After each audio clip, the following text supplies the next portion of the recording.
রজনী দিন রজনী কাটে না যে আজ, তারে ছাড়া জীবন যেন অথই পারামাস।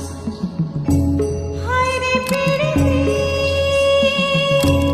একে ছলনা, যত তার তত বেদনা। প্রথমেই আমার ফেসবুকের সমস্ত ছেলে এবং মেয়ে বন্ধুদের সকলকেই ওয়ার্ম ওয়েলকাম জানাই। আজকের কতটা ঠান্ডা পড়েছে দেখতেই পাচ্ছেন, আর আমাদের ড্রেস দেখে বুঝতেই পারছেন, গ্লাভস টুপি টুপি দেখে বুঝতেই পারছেন কতটা ঠান্ডা পড়েছে। আর এই সাইডে তো ব্যাপক বৃষ্টি হয়েছে, তাই ঠান্ডায় একদম পুরো জমে যাচ্ছে। তারপর আজকের আমাদের 20-40 কিলোমিটার আপ অ্যান্ড ডাউন করতে হবে, তার জন্য আজকে আমাদের ড্রেসের কন্ডিশন দেখছেন। তো আজকের শুধুমাত্র আপনাদের জন্যই, আপনারা অনেকেই হয়তো দেখেননি, আমরা এখন তো আমরা জীবিত, আপনারাও জীবিত। আর